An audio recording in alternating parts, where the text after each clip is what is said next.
Good morning, it's Doom here from Dungeons and Doom Biscuit, one half of the team that powers Dungeonswag.com. We are going to do something fun. If you remember in one of the early videos, or maybe you didn't, you can go back and watch it. We made some toilet paper mache bases for terrain, and today we're going to use one of those. Actually, I made it yesterday, and when I went to clear coat it, I grabbed white instead of clear and ruined it. So I can link that video and show you this finished product, or I guess I'll just link this product because that's, this is the one we worked on. So what you want to do is you want to get some organic material. You want to snip it off at an angle so that when you glue it down, it sticks outward. You just want to get a knife and make it look sharp. This is not actually sharp, the tip of it's pretty dull, but you're just trying to imitate sharpness. You can get a brush and knock off any of the loose stuff on your organic material here. Get a little dab of glue. This is mostly just to hold it in place right here. You want to find an existing little divot or hole and shove it down in there and get it in place good. And you want to grab your next one.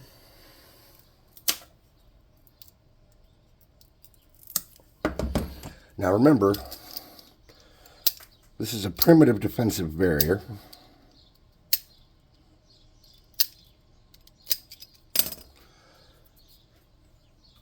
So perfection is definitely not wanted. You want these to be in different spots.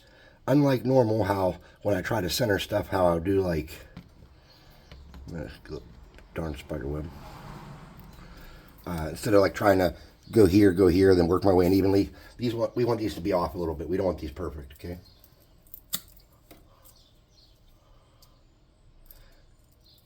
And it's good if they're all similar in size, but you don't want them to be perfect, okay? You want them to be a little different. Sorry, we ended up, since it's a long weekend, we ended up playing Star Wars an extra night last night, minus one person who had to work early. And, yeah, I stayed up super late. We played till after 3 a.m. That's not normal for us. We're usually a midnight and done kind of group.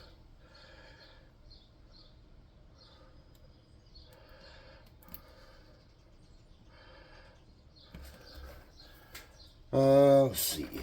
Man, I'm a lot more tired than I thought. So, let's wake up. Let's wake up. We have important business to handle. Number one big time important business of making these defensive barriers. Now,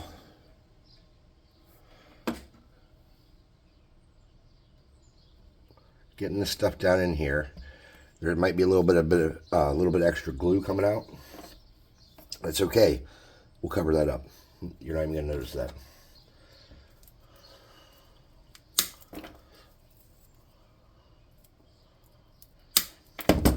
All right, let's get this. This one's got a little loose bark on this stick here. Clean that up with this brush. If there's a little bit on there that doesn't come off when you brush it, that usually means it's destined to stay. So don't get all worked up about that. Just leave it. You might have a couple of loose strings or pieces of loose bark. That's fine. That'll just become part of the detail. I'm not overly worried about it.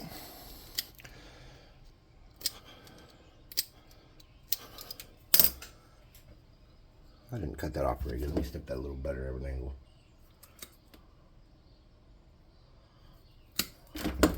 All right.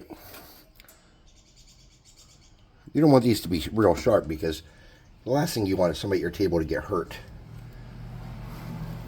on your craft. We could probably put one more each side there, maybe. Let's see what we got here. Oop, that went flying. That's all right. We're not going to go hunting for it. We're not going to look for it. It's gone forever. Goodbye. We'll miss you, sir. Ma'am. We don't know that stick's gender. We didn't lift its skirt and check. All right. I think that, yeah, we should probably put something over there just because. Maybe this one's a little shorter. Maybe they were working hastily and. Ugh.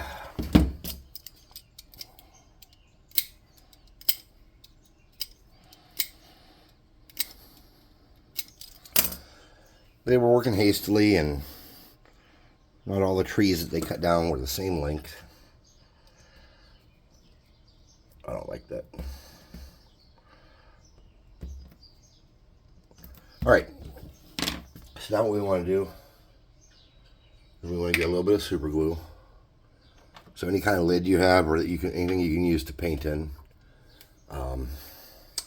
These are like a little medicine cups. So whenever you've got children, what, sticky or something? I don't know. These are little medicine cups. So if you have small children, you probably have these cups. Just put a little glue in there, super glue. Then you want to get a brush that you can throw away. And I happen to have purchased these like real cheap, like they're all plastic, like little watercolor. I don't know what they're for. You want to get in here.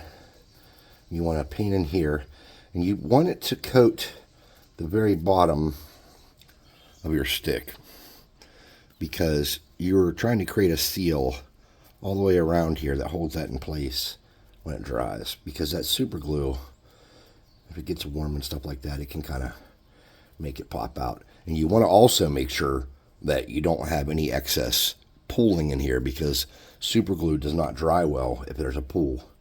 So you want it to be, you know, spread around evenly and stuff. And super glue does make it shiny, but in the painting phase and in the flocking, we'll make sure that that's all covered up. We're not going to do a whole lot of painting on these because, let's be honest, I mean, the sticks are already a pretty good color for what we're trying to go for here, I believe. If you disagree, paint your sticks. I'm not going to teach you how to paint something that's already a decent color for what we need, though. I feel like that's just against everybody's better time management. You want to get underneath and get all the way around there. Like I said, you don't want to leave any of it wet. That's not going to help your cause at all. All right, so get it all in there. I don't know, pretty good. All right, now this brush is ruined. You can't really use this again for pretty much anything. What I'm going to do is snip the tip off and keep it to stir things or use it as part of a craft.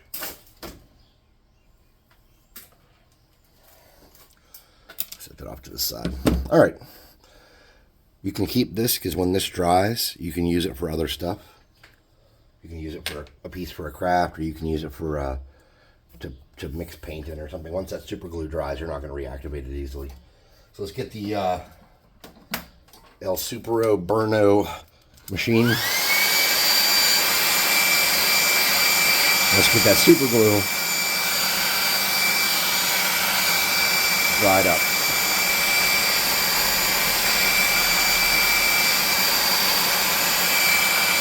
Now, if your workspace is not well ventilated, you could use some E6000 maybe or something else. But I would probably try to avoid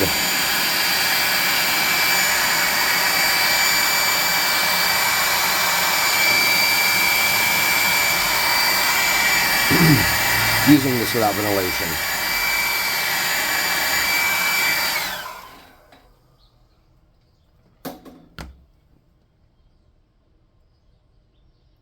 Okay. So there's a couple things we could do here. For simplicity, I don't think we're going to add anything spectacular.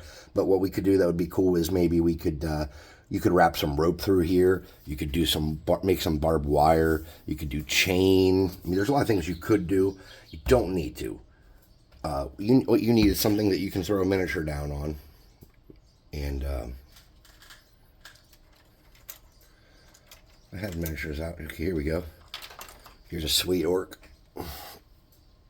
She is awesome dual-wielding axe dungeon swag mini. I've not gone around to painting because I don't use a lot of female orcs. Or not orcs, I'm sorry, dwarf. So we want to make sure that our minis can stand on their base. We know they can. We want it's their appropriate size. This is going to do exactly what we want. So let's get a piece of cardboard.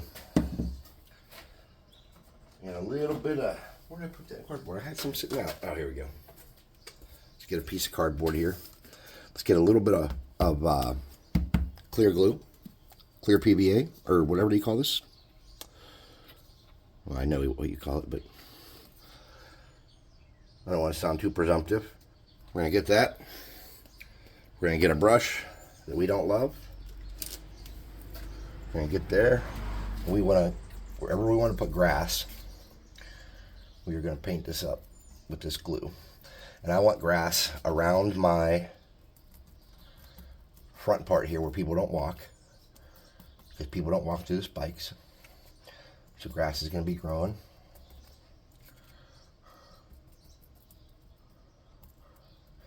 If there's any unique pieces that you feel like you want to look like something different, like, oh, this could be this, like that piece right there sticking up looks like it could be a pretty good rock. So I'm not going to go ahead and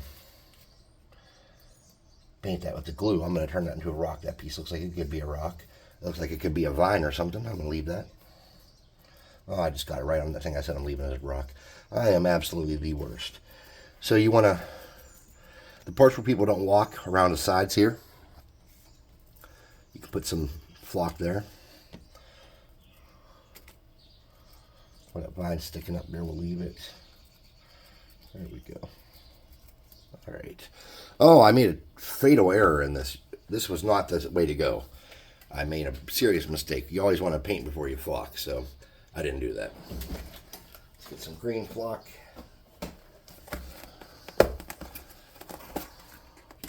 Let's get us a scooper. Hold this right over our flock container.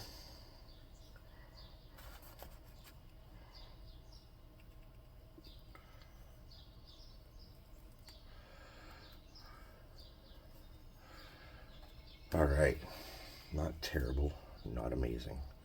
Somewhere in the middle, and I'm okay with that. All right. So now we have to make up for my foolishness.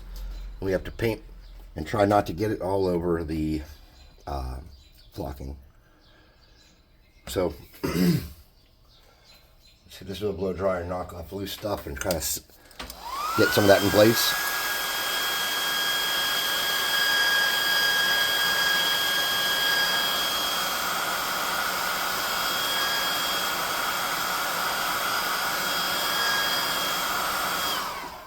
All right. Grab a brush that we can dry brush with. Something a little soft. We don't want to use a big makeup brush now because then we'd have to fix where I messed up. And knock a bunch of flock off. We're going to get something we can lighten this up with. And I think that this melted chocolate will do it. This is a color we've been using a lot. But it's all good. Wipe off a lot from the brush. And then we're going to hit the high spots with this. Just bring that color down a little bit, lighten it up some. A little more attractive than it was. We're going to hit this with a little bit more. We're going to hit this root, or what we're assuming was a root. Lighten this up a little bit more. Now, if you want to really lighten it up and lighten it up and lighten it up, you can dry this and apply it a couple times.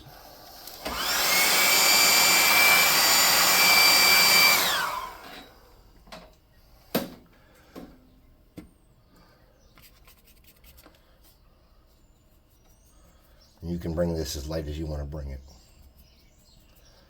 All the way down to the actual color of this melted chocolate. It'll look okay. It won't be terrible. I'm going to lighten this piece up a little more here where I want to put that root. All right, so now what we want to do is we want to dry that and we want to bring it down a little more. We're going to grab like a khaki or a beige or whatever I find first. Here's a beige. We're going to actually just put a little drop of that here. We're going to mix it in with what's on our brush.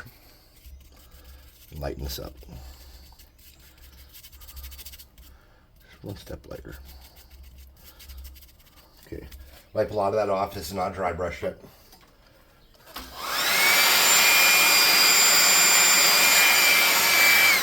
Now there's a little bit of super glue sticking through here that's shiny.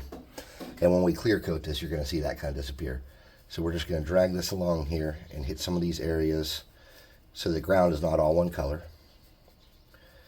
It's got some interest and some whatever. I don't know, man. I'm not a professional. I'm just making terrain here, dudes. I'm going to hit that root piece because I want that root piece to be noticeable and stick out as if we tried to do something with that. All right, so we're going to do one more dry brush on, a real dry brush on here this time. So let me find something a little bit lighter. Sweaty in here today. I got this khaki. It's almost empty. We're going to get that. That's okay, I got more khaki. This is just one that's almost empty. Let me toss that. I don't think I can get any more out of it. I'll mix that together. Rub it on here. It's a little darker now. We're going to get as much of this off as we can. And now we're going to do a real more light pickup. And this is where you start to see terrain really show how much depth it has. Now with this one, we're not only hitting the highest spots, but we're going to pick the outside edges pretty well. We're going to come around the front and we're going to grab all this.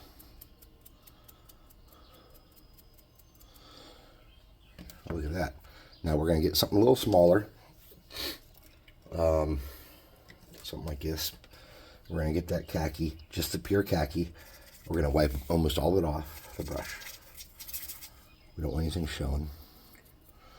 So, if you have old man dry hands like me, you can wipe it on your hand to see if anything comes off in it.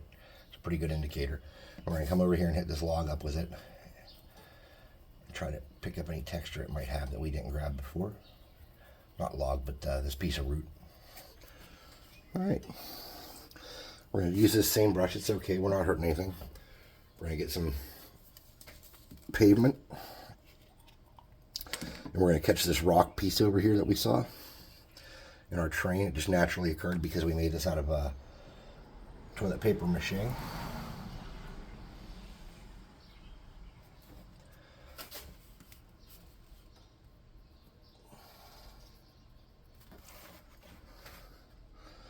All right, we're going to dry this.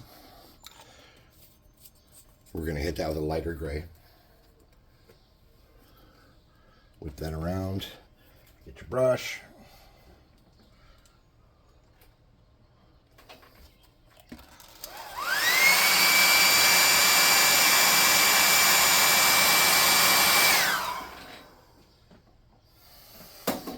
Wipe off a lot of that paint. Get a little dab of this lighter gray. I don't think you guys can see that. Hold on, let me get that dab on here and then I'm gonna, there we go, there's our little dab. I just wanted to get that under the camera there. I have a bad habit of not putting stuff under the camera. And people close to me that check out my videos just to kind of give me some tips. Well, be bringing that stuff up. My friends and loved ones, bring it up. We're just hitting this to lighten it up some. Now, there's a lot of different ways you can do your rock colors and stuff. You can go for ultra realism if you want. I tend to not. I'm going to get a little of that khaki and mix that with this. See what it looks like. There we go. Look at that. We can just use that as our little final brownish gray coat here. And just we're going to hit the sticks, not sticks, I'm sorry, the spots that are sticking up best right here. And just make that pop a little bit. And then I'm going to hit the root that's sticking up with that just a little bit. There we go. There wasn't much paint left. All right, so this is pretty good right here. This is what we wanted. I think what we can do, though, is we can get a little bit of that glue. Where's that glue at? There it is. A little bit of that glue and put some dead grass on here. A little dead grass, like some brown flock, just to show that this area had grass and it's been trampled a lot. We don't want to put it everywhere, just a couple little patches. Get some brown flock.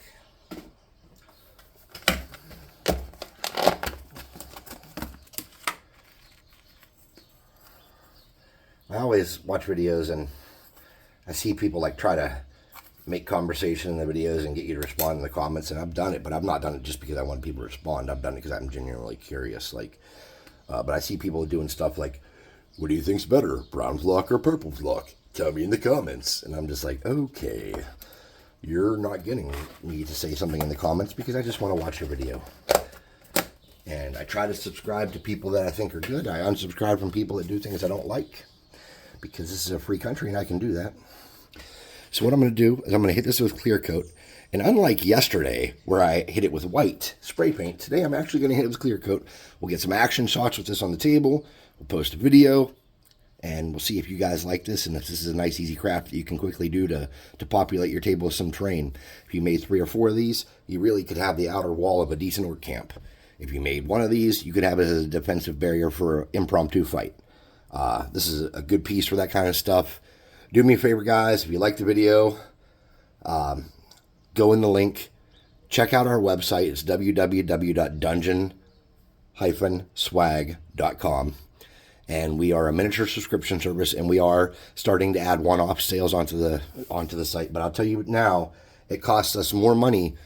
Instead of having a cycle of whatever this month's product is that we're printing out and sending out, it costs us more to stop, pick out orders, print those orders, and package them. So it costs a little more because of time management and how much it affects us.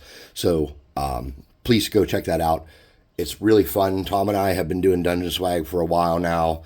The miniatures are beautiful. We picked the miniature sculpts we're using for the month, which is awesome, and it's a fun thing we enjoy doing.